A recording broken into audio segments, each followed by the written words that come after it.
I believe कि आप सब लोग पढ़ाई कर रहे होंगे और घर पे ही हैं। पूरा समय है आपके पास पढ़ाई करने का। ये जो लेक्चर्स हैं ये अपलोड हो रहे हैं, तो एक क्लासरूम लेक्चर्स जैसे तो नहीं होते, फिर भी we are trying our level best कि वो बिल्कुल क्लासरूम जैसे ही आपको लगे। और हर चीज़ के प्रॉज एंड कॉन्स होते हैं। क्लासरूम में आप पॉज नहीं कर सकते टीचर को कि रुक जाइए, अभी हम समझ रहे हैं। आप रिमाइंड नहीं कर सकते, तो ये सुविधाएं नहीं होती। वो सुविधाएं आपको अपलोडेड लेक्चर में होती है। अगर आपके पास डाउनलोडेड लेक्चर है, रिकॉर्डेड लेक्चर है, तो आप उसका फायदा ले सकते हैं। बार बार रिमाइंड करके सुन सकते हैं बातों को, तो आपको और ज्यादा क्लियर हो सकती है। जब आप चाहे उसका रिवीजन कर सकते हैं। एक आदमी खड़ा होकर आपके सामने बोलेगा और आपका रिवीजन हो जाएगा। अपना दिमाग भी नहीं लगाना, अपनी आंखों को परेशान नहीं करना, केवल दिमाग और कान का इस्तेमाल है। आंखें बंद भी कर लीजिए तो भी समझ में आएगा। तो ये फायदे भी होते हैं बहुत सारे इसके, केवल ऐसा नहीं होता कि नुकसान ही है। खासकर उन टीचर से लेक्चर को पढ़ना जिनसे आप पढ़ चुके हैं, उससे बेस्ट तो कुछ नहीं होता। अगर पहले से आपकी ट्यूनिंग उनसे बनी हुई है, और नहीं भी बनी हुई तो अगर आप शुरू से एक लेक्चर को फॉलो कर रहे हैं किसी टीचर के लिए जो कि आपके लिए नया है, तो आप धीरे धीरे उसकी बातों को समझने लग जाते हैं और बाद में और अच्छे से आपको समझ में आता है। बट अबव ऑल सबसे बड़ी जरूरत की तो ये बात है कि आप अपना ध्यान लगाइए, ध्यान से पढ़िए। मैंने एनिमल किंगडम शुरू किया बेसिस ऑफ एनिमल क्लासिफिकेशन से। फाइलम पॉरीफेरा बताया, निडेरिया बताया, टीनोफोरा जो कि बहुत छोटा था, प्लेटीहेल्मिस अभी लास्ट लेक्चर पे ही हमने जो है स्टार्ट किया था आफ्टर कंप्लीटिंग टीनोफोरा जो कि बहुत छोटा सा फाइलम था। आज हम उसे कंटिन्यू भी करेंगे। तो आप यहाँ तो पढ़िए, साथ साथ एनसीईआरटी को भी पढ़ते रहिए, क्योंकि क्वेश्चन एनसीईआरटी से ही आने वाला है। अगर उसके थोड़ा बहुत बियॉन्ड आता है तो वो भी हम कंप्लीट कर रहे हैं। अब जो हम आपको लेक्चर में पढ़ा रहे हैं वो सारा का सारा तो आपको एनसीईआरटी में नहीं मिलेगा, because that is elaboration of NCERT. NCERT का एलॉबरेशन हम कर रहे हैं, तो दैट मीन्स कि थोड़ा तो उसमें कंटेंट ज्यादा होगा ही, और वो जरूरी भी है चीजों को समझने के लिए। तो आप अपने को बहुत परेशान मत करिएगा कि क्या क्या पढ़ा रहे हैं, कैसे पढ़ा रहे हैं। एनसीईआरटी से रिलेटेड चीजें ही पढ़ा रहे हैं, पर हाँ थोड़ा सा उसको एक्सटेंड करना ही पड़ता है ताकि चीजें ज्यादा अच्छी समझ में आए। और कभी कभार ऐसा हुआ है कि बियॉन्ड द एनसीईआरटी कोई फैक्ट पूछ लिया है, एनिमल किंगडम में खासकर।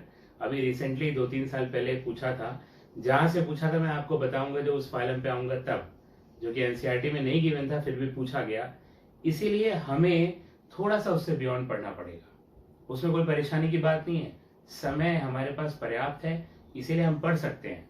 When you have started preparing from class 11th, which is the foundation course, then you have sufficient time. आपके पास sufficient time है, आप आराम आराम से पढ़िए, इन चीजों को पढ़िए, सारी चीजों को, और टाइमली खत्म करिए ताकि रिवीजन का टाइम भी बचे। ओके, तो अब स्टार्ट करते हैं। ये फैसियोला को पढ़ते हैं आज हम। फैसियोला और टेनिया सोलियम इनको पढ़ेंगे, इनकी लाइफ साइकिल को पढ़ेंगे।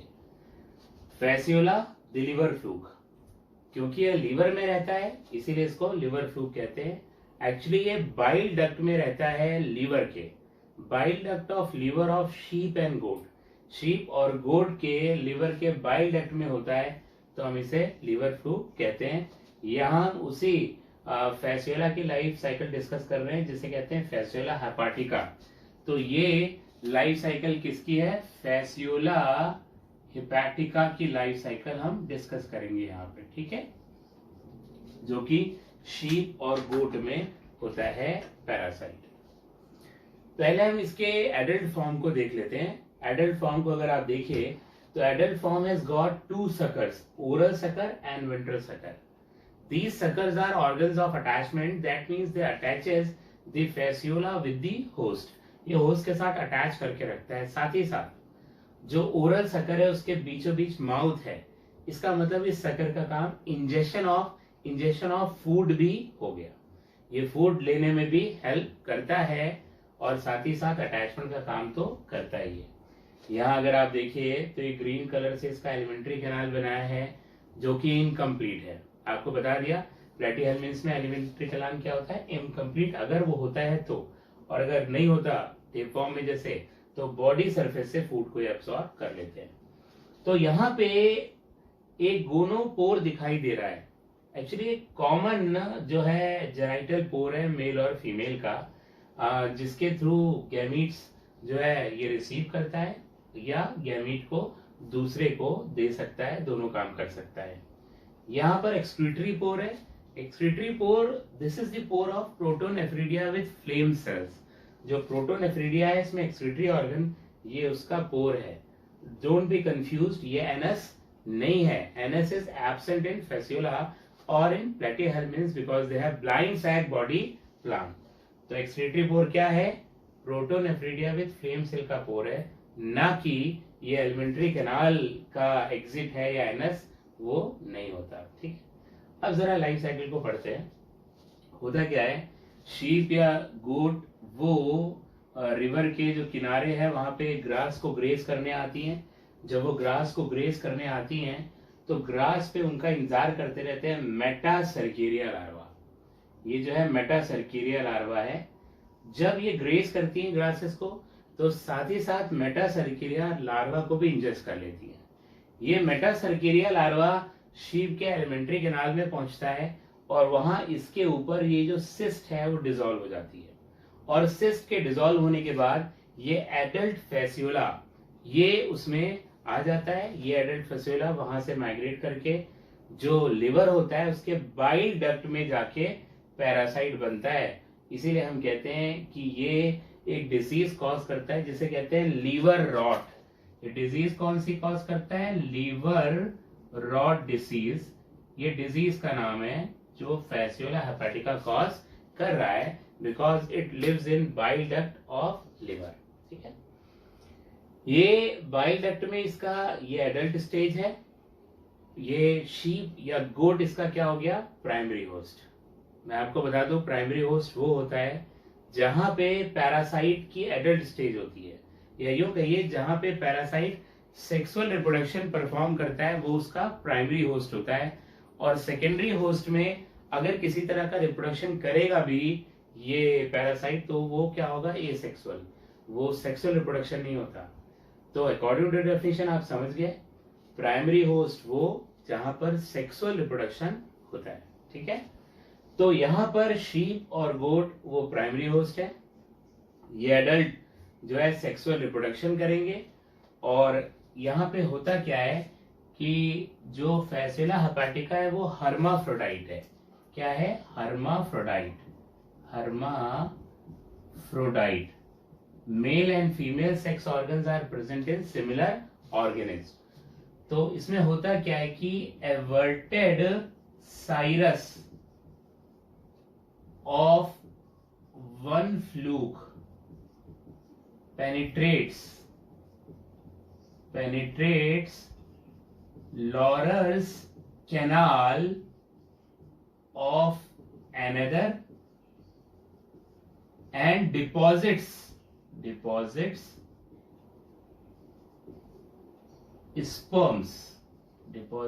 sperms।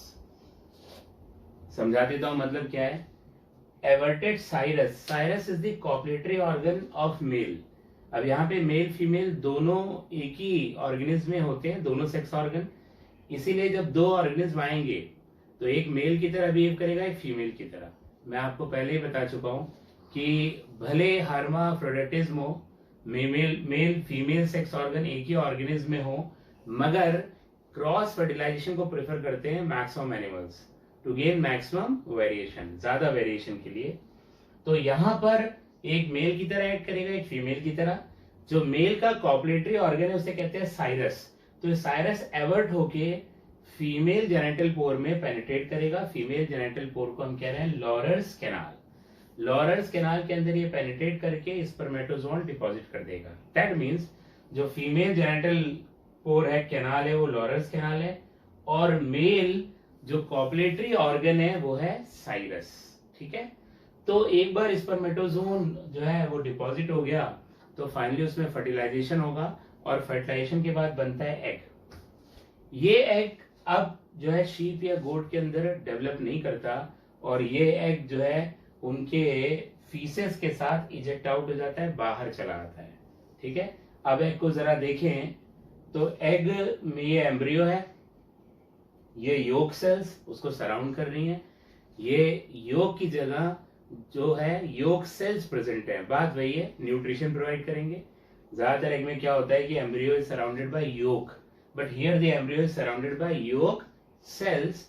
पर बात वही है, योक सेल यहाँ न्यूट्रिशन प्रोवाइड करेंगे एम्ब्रियो को। यहाँ पे ओपरकुलम या लिड है, ये लिड को खोलकर लार्वा बाहर आएगा, जो पहला लार्वा इसमें बनेगा वो। तो यहाँ क्या होता है, डेवलपमेंट होता है एम्ब्रियो का, और एम्ब्रियो में एक लार्वा बनता है, उसे कहते हैं मीरासीडियम लार्वा। ये मीरासीडियम लार्वा तभी बाहर आता है एग से जब प्रॉपर उसको कंडीशन मिलती है, सुटेबल कंडीशन मिलती है। और सुटेबल कंडीशन का क्या मतलब हुआ, when there is 60% moisture and temperature is 22 to 25 degrees Celsius. This is the optimum or suitable condition for the emergence of Miracidium larva. In this condition, the Miracidium larva opens the operculum and comes outside. इस condition में Miracidium operculum या ढक्कन को खोलता है, अंडे की तोड़ता नहीं है, और वो बाहर चला आता है। वो बाहर आने के बाद, क्योंकि ये जो फेसेस होती हैं शीप या गोट की, when they are grazing they have deposit the faeces near the river. River के पास डिपॉजिट करा है, पर रिवर में तो करा नहीं, किनारे करा होगा। तो अब इस मीरासीडियम लार्वा को पानी में जाने के लिए वो जर्नी जो है अपनी तय करनी पड़ेगी, इसीलिए मॉइस्चर ज्यादा हो तो इसको फायदा होता है। ये मीरासीडियम लार्वा अंडे में से बाहर आया, अब ये अपने सीलिया की मदद से जो थोड़ा बहुत पानी लगा हुआ होता है किनारे, उसमें ये स्विम करता हुआ जाता है और फाइनली रिवर में चला जाता है। ये रिवर में कैसे गया, अपने सीलिया की मदद से। और रिवर में ये ढूंढने लगता है अपने सेकेंडरी होस्ट को। जब तक इसे इसका सेकेंडरी होस्ट नहीं मिलता तब तक ये कुछ खाता पीता नहीं, क्योंकि ये केवल सेकेंडरी होस्ट को ही फीड कर सकता है, किसी और को तो फीड कर नहीं सकता। तो इसीलिए सेकेंडरी होस्ट के मिलने तक ये भूखा प्यासा लगता है, और फाइनली जब सेकेंडरी होस्ट मिलता है तो उसमें पेनिट्रेट करता है। वो कहानी हम देखेंगे, पर पहले इसके स्ट्रक्चर को देख लेते हैं। अगर आप मीरासीडियम के स्ट्रक्चर को देखिए तो इसमें देखिए आईज हैं, आंखें हैं। ये आंखें इसलिए ऊपर वाले ने दी है ताकि पानी के अंदर जाएं तो अपने शिकार को ढूंढ सकें। इनका जो शिकार है वो कौन है, स्नेल। स्नेल इनका सेकेंडरी होस्ट होता है, उसे ढूंढने के लिए इनके पास आंखें हैं। यहाँ ये नर्व मास है। ऊपर अगर देखिए तो एपिकल ग्लैंड और पेनिट्रेशन ग्लैंड्स हैं। एपिकल और पेनिट्रेशन ग्लैंड, ये तो नाम ही बता रहा है कि ये स्नेल में पेनिट्रेट करने में हेल्प करेंगे। एपिकल ग्लैंड भी यही करेगा। एक्चुअली एपिकल और पेनिट्रेशन ग्लैंड ये एंजाइम्स का सीक्रेशन करते हैं जो स्नेल के टिश्यूज को डिसॉल्व करता है, और फाइनली ये मीरासीडियम उनके अंदर पेनिट्रेट कर जाता है। इसके अलावा ये एपिडर्मिस है, बाहर की कवरिंग। ये फ्लेम सेल्स इसके अंदर दिखाई दे रही हैं, ठीक है, एक pair, one pair flame cells are present, and these are germ cells. ये जर्म सेल हैं जो दूसरे लार्वल स्टेजेस को बनाएंगे। ये मीरासीडियम लार्वा को जैसे ही स्नेल मिलता है, स्नेल लिम्ने या प्लेनोर्बिस किसी भी फैमिली का हो सकता है इनमें से, ये इनमें पेनिट्रेट करेगा। ये पेनिट्रेट करता है स्नेल के डाइजेस्टिव ग्लैंड में, और एपिकल और पेनिट्रेशन ग्लैंड की मदद से उनके टिश्यूज को डिसॉल्व करता है और डाइजेस्टिव ग्लैंड में पेनिट्रेट करने जाता है। Meanwhile, when it is penetrating the digestive gland of the snail, it gets converted into second larva, that is sporocyst. जब ये मीरासीडियम उस स्नेल के अंदर पेनिट्रेट कर रहा है तो उसी दौरान ये सेकंड स्टेज में बदल जाता है, सेकंड लार्वा में, जिसे हम कहते हैं स्पोरोसिस्ट, जो इससे काफी सिंपल है। उसके ऊपर सीलिया नहीं है। फ्लेम सेल का डिवीजन हो चुका है। यहाँ एक पेयर थी, यहाँ भी एक पेयर है, मगर वो पेयर में भी डिवीजन हो गया, ब्रांचेस हो गई हैं। ये ब्रांचेस आगे और बढ़ती चली जाएंगी फ्लेम सेल की। यहाँ पर जो जर्म सेल है स्पोरोसिस्ट में, वो नेक्स्ट स्टेज लार्वा को बनाएंगी, जिसे कहते हैं रीडिया।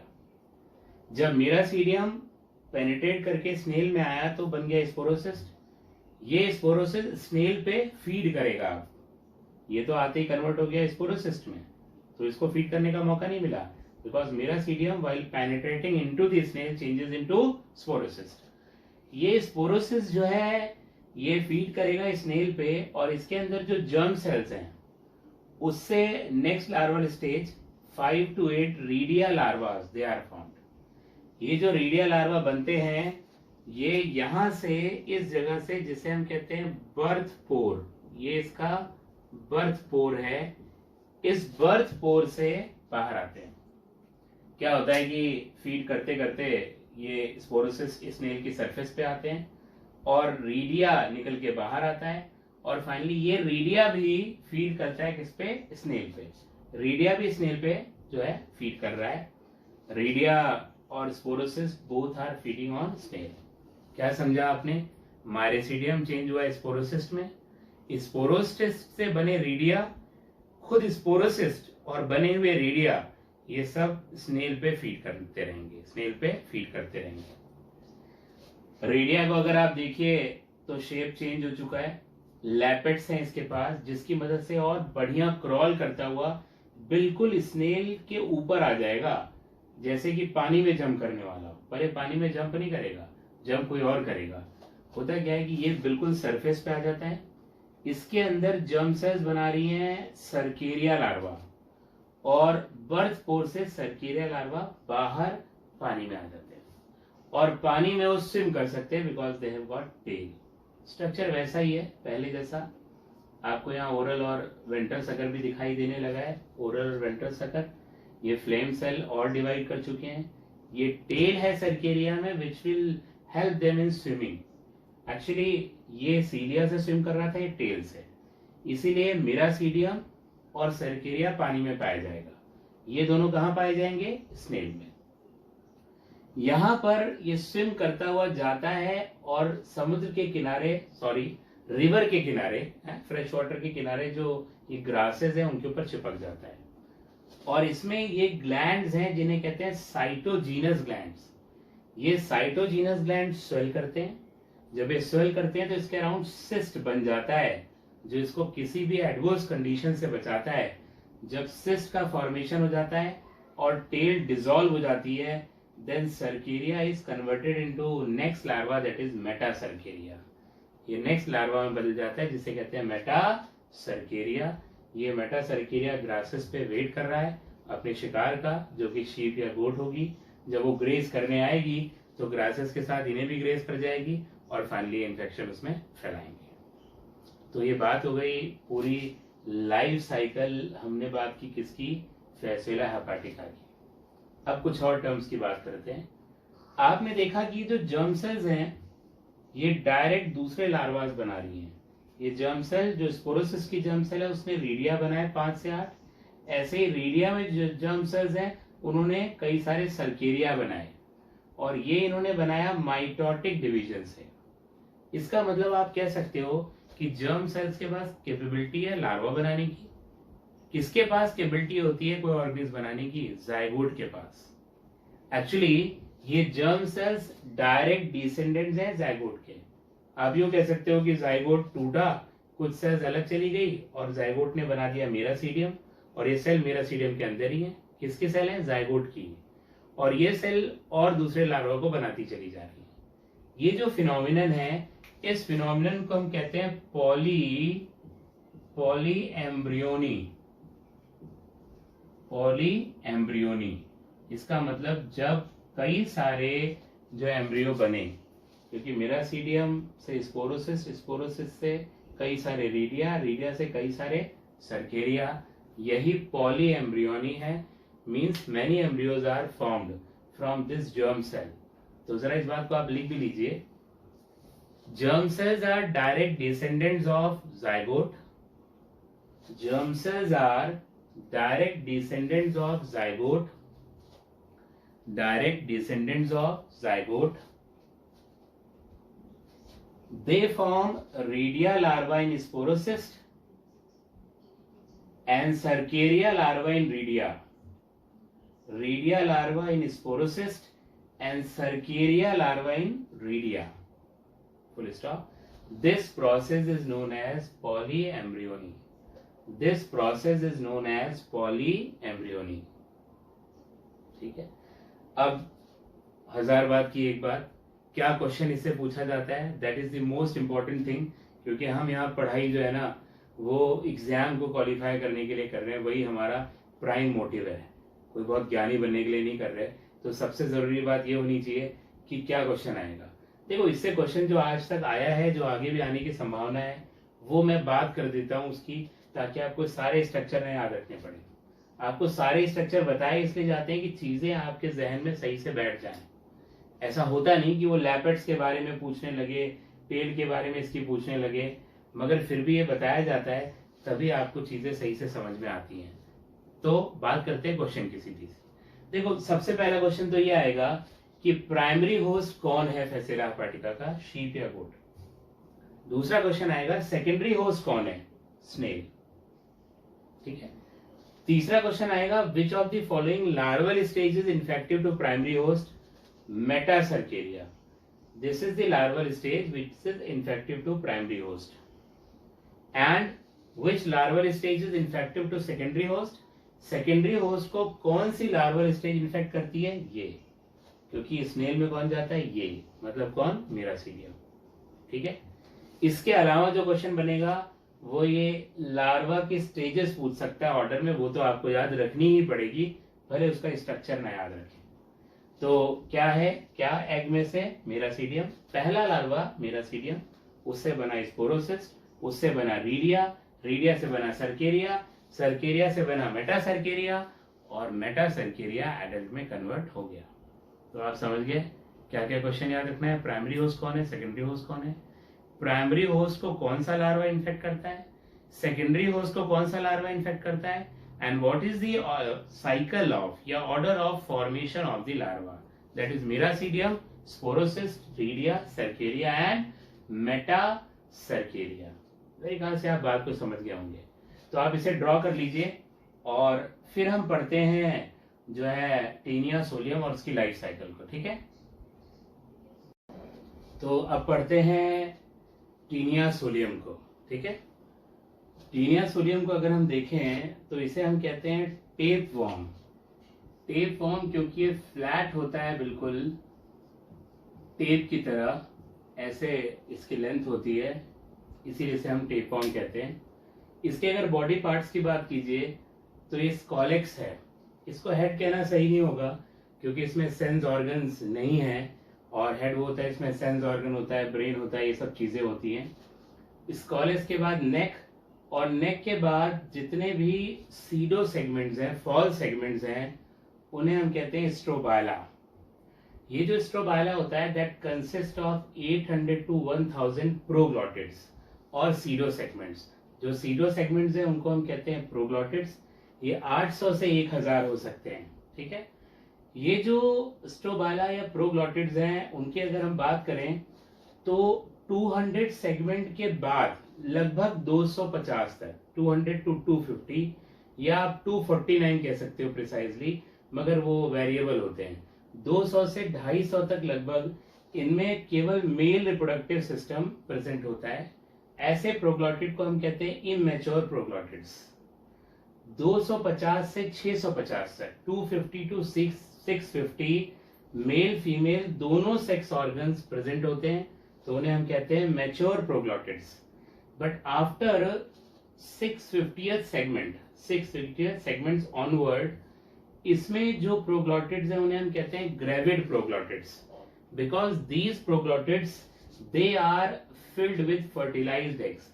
इसमें मेल और फीमेल सेक्स ऑर्गन्स वो डिजनरेट कर जाते हैं और केवल यूट्रस बचता है, ब्रांच यूट्रस, जो कि फीमेल सेक्स ऑर्गन का पार्ट है, and this branch uterus is filled with fertilized eggs. ये ब्रांच यूट्रस फर्टिलाइज्ड एग से फिल्ड रहता है। ये जो ग्रेविड प्रोग्लॉटिड्स हैं ये एक एक करके टूटते हैं और फीसेस के थ्रू ये बाहर चले जाते हैं। जो इनका टूटना होता है उस प्रोसेस को हम कहते हैं एपोलाइसिस।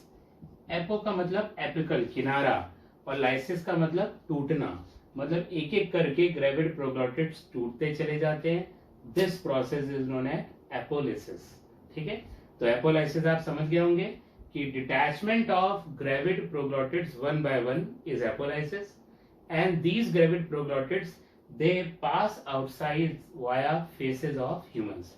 ह्यूमन फीसेस से बाहर चले जाते हैं इन्फेक्शन फैलाने के लिए, क्योंकि इनमें अंडे हैं, वो आगे चल के दूसरे में इन्फेक्शन फैलाएंगे, दूसरे मतलब सेकेंडरी होस्ट, जो कि यहाँ पर क्या होता है, पिग।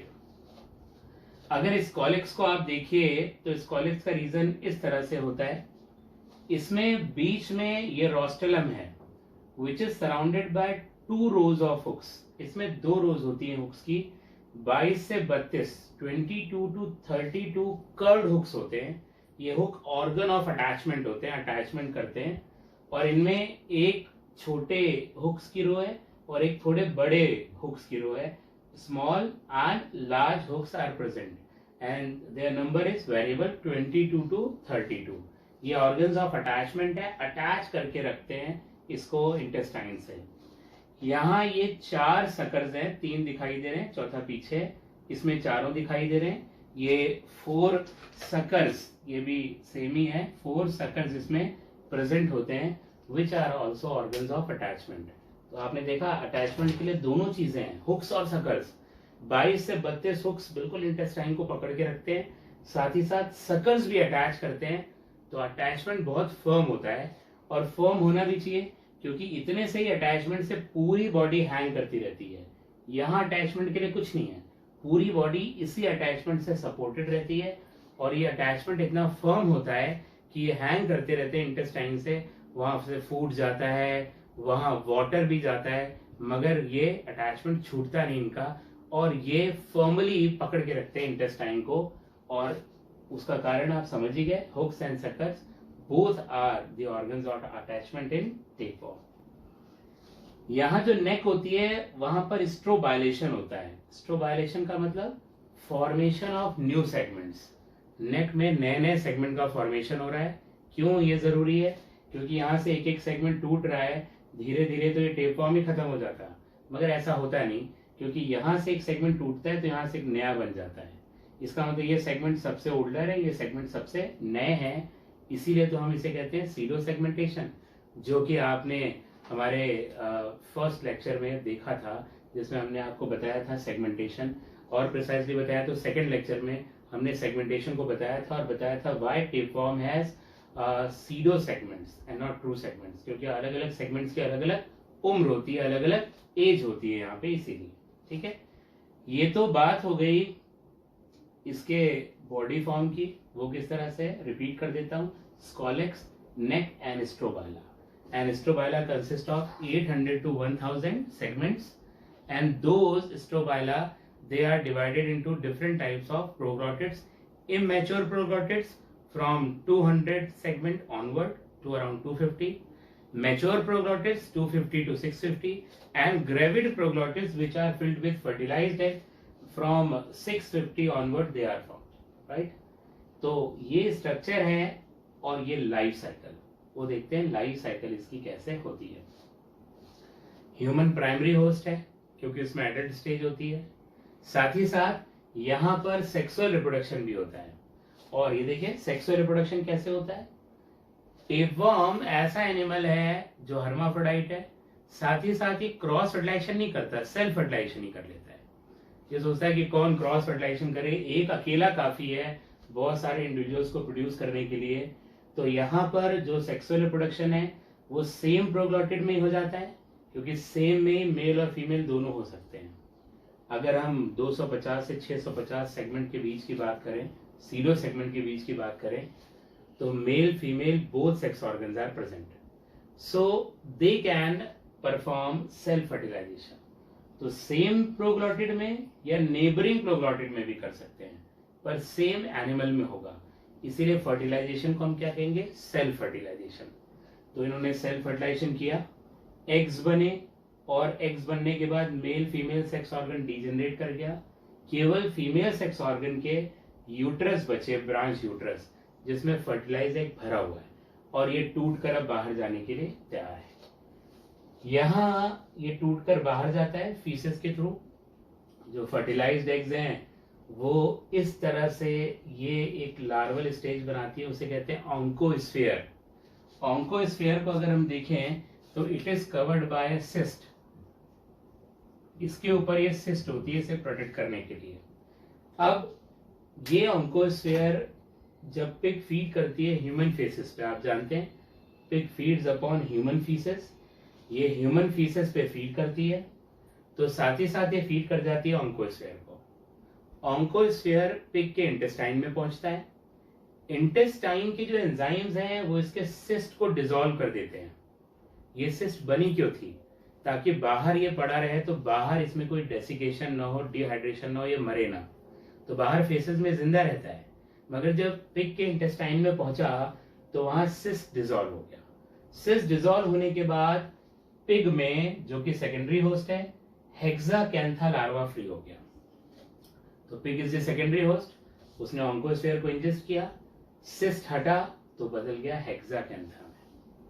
ये हेक्साकैंथा वैसे तो इनएक्टिव रहता है, मगर जैसे ही इसे वहां पर बाइल जूस मिलता है ये उससे एक्टिवेट हो जाता है।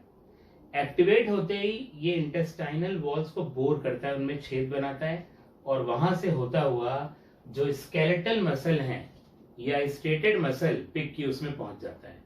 और उन पिग की मसल में ये नेक्स्ट स्टेज लार्वा बनाता है, जिसे हम कहते हैं ब्लैडर वॉर्म या सिस्टी सर्कस लार्वा। ये ब्लैडर वॉर्म या सिस्टी सर्कस लार्वा पिग की मसल में है। अब जब ह्यूमन पिग को फीड करेगा, ऐसी पिग जिसमें बहुत ज्यादा टेप वॉर्म का इंफेक्शन हो, उसे हम कहते हैं मीजली पोक। मीजली पोक, पोक का मतलब होता है मीट ऑफ पिग।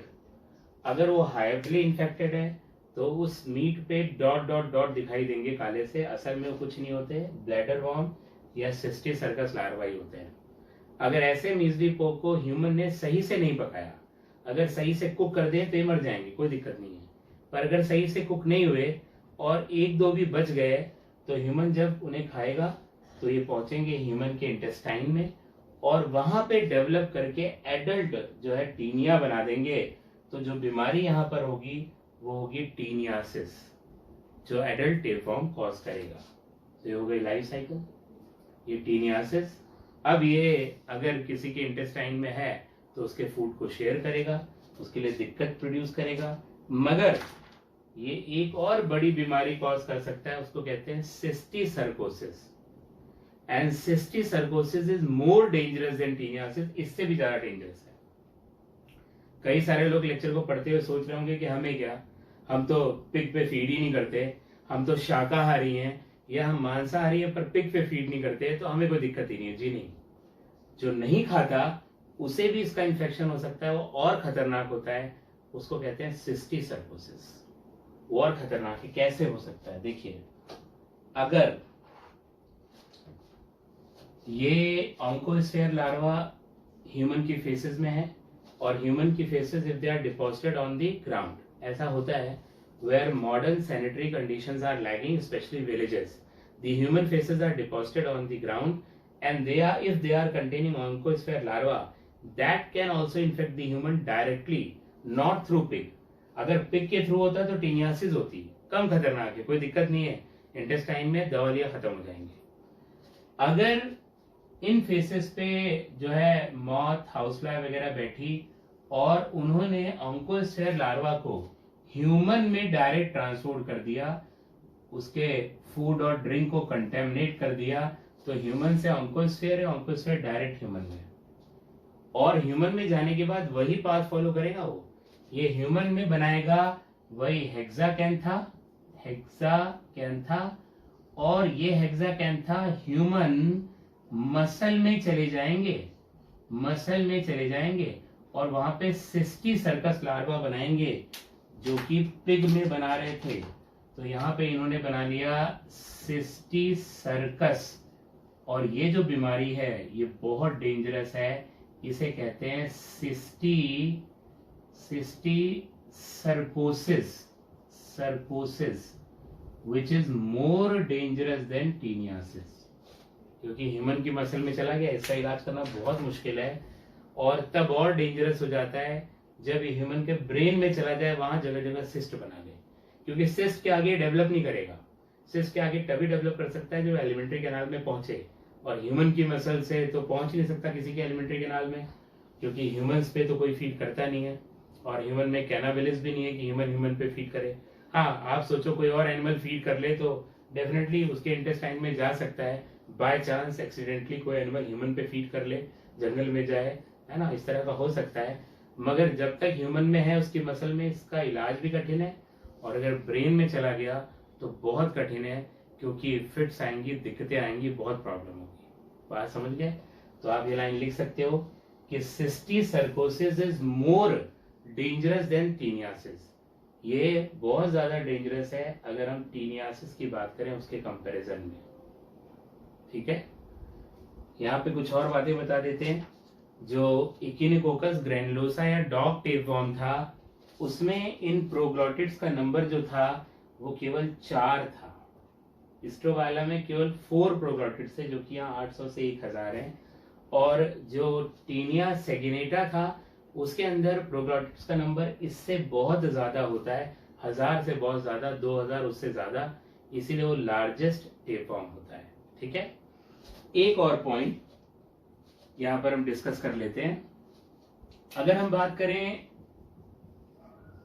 स्काइस्टोजोमा, ये ब्लड फ्लूक ऑफ ह्यूमन है, ब्लड फ्लूक ऑफ ह्यूमन। ये उसी क्लास को बिलोंग करता है जिस क्लास को बिलोंग करता है आपका फैसियोला हेपाटिका। उसकी लाइफ साइकिल हमने देखी। फैसियोला हेपाटिका की लाइफ साइकिल में मेरासीडियम, स्पोरोसिस, रीडिया, सर्केरिया और मेटासर्केरिया था। मगर स्काइस्टोजोमा की लाइफ साइकिल में जो रीडिया है और मेटासर्केरिया, ये 2 स्टेजेस एब्सेंट होती हैं। Redia and metacercaria stages are absent. इसे लिख लीजिएगा, जरा नोट कर लीजिएगा। Schistosoma, blood fluke of human, इसके अंदर सारे लार्वा वैसे ही होंगे, बस रीडिया और मेटासर्केरिया नहीं होते। इसका मतलब एग से मेरासीडियम, मेरासीडियम से स्पोरोसिस्ट, और स्पोरोसिस्ट से डायरेक्ट सर्केरिया, और सर्केरिया ह्यूमन में इन्फेक्ट करता है डायरेक्ट उनकी बॉडी वॉल के थ्रू। और इसका भी सेकेंडरी होस्ट जो है वो स्नेली होता है, प्राइमरी होस्ट ह्यूमन होता है। तो स्नेल से निकल के सर्केरिया पानी में घूमता रहता है। अगर कोई ह्यूमन उस पानी में नहाने गया तो डायरेक्ट उसकी स्किन से पेनिट्रेट करके उसमें इंफेक्शन फैला देता है। इसका मतलब स्काइस्टोजोमा में जो प्राइमरी होस्ट को इन्फेक्ट करता है वो सर्केरिया होता है, ह्यूमन को जो इन्फेक्ट करता है वो सर्केरिया लार्वा होता है, जबकि सेकेंडरी होस्ट को जो इन्फेक्ट करता है वो मेरासीडियम ही होता है। इस पे एक बार बहुत पहले एआईपीएमटी ने क्वेश्चन पूछा हुआ है, तब वो एआईपीएमटी था, उसने पूछा है कि कोई ह्यूमन अगर नहाने गया तो वहां पर कौन सा इन्फेक्शन उसको हो सकता है। तो वहां पे जो ऑप्शन थे उनमें जो बेस्ट ऑप्शन था स्काइस्टोजोमा था, क्योंकि स्काइस्टोजोमा का सर्केरिया लार्वा डायरेक्ट पेनिट्रेट करके ह्यूमन में चला जाता है। ये चीज एनसीईआरटी में नहीं लिखी हुई है। तो पहले तो बहुत क्वेश्चंस बियॉन्ड एनसीईआरटी आते थे, अब तो स्ट्रिक्ट एनसीईआरटी को फॉलो करने के इंस्ट्रक्शंस होते हैं और वही आती है। फिर भी कभी कभार कुछ चीजें जो है बाहर से आ जाती हैं, मगर आप उसके लिए परेशान मत होइए। अगर आप मेरे नोट्स को फॉलो कर रहे हैं तो all the questions will be from my notes only. सारे क्वेश्चन केवल नोट से होंगे, कहीं और से होंगे ही नहीं। ये आप बिल्कुल अपने मन में बना लीजिए, ये बिलीव बना लीजिए। जब आपको ट्रू बिलीव होगा अपने टीचर पे, बिलीव होगा, तभी जो है ना आप सही से उसकी बातों को फॉलो कर पाएंगे, और वो रखना बहुत जरूरी है। वरना खुद से ही पढ़िए, उसी से पढ़ के करिए, पर वो पॉसिबल नहीं होता, क्योंकि 4 सब्जेक्ट हैं और उसके स्पेशलिस्ट टीचर होते हैं, तो आपको हर एस्पेक्ट की जानकारी देते हैं। तो आप लेक्चर्स को फॉलो करते रहिए, ठीक है। तो बेटा जी आज इतना ही पढ़ेंगे। नेक्स्ट लेक्चर में अब हम स्टार्ट करेंगे नेक्स्ट फाइलम, जो कि एस्केलमिन्स है। एस्केलमिन्स, निमेथेलमिन्स या निमेटोडा, जिन्हें राउंड वॉर्म्स भी हम कहते हैं, because they are round in their cross section. ठीक है, अब एक क्वेश्चन पुट करता हूं, आप उसका आंसर ढूंढिएगा। अगर मिले तो रिप्लाई कर दीजिएगा, जो आपका पोर्टल है उस पर आप मैसेज कर सकते हो। हाँ, बताइए मुझे, among animals which phylum is most abundant, या most number of animals are found in which phylum. ये क्वेश्चन आंसर आप मुझे मैसेज कर सकते हो कि सबसे ज्यादा एनिमल्स, मैं नंबर की बात कर रहा हूं, स्पीशीज के नंबर की बात नहीं कर रहा, ये ध्यान रखिएगा। सबसे ज्यादा animal number, in terms of number, किस फाइलम में पाए जाते हैं, ये आप पता करिए और मुझे बताइएगा। ठीक है, तो बेटा जी आज के लिए इतना ही। Thank you very much. ये ड्रॉ कर लीजिए आप।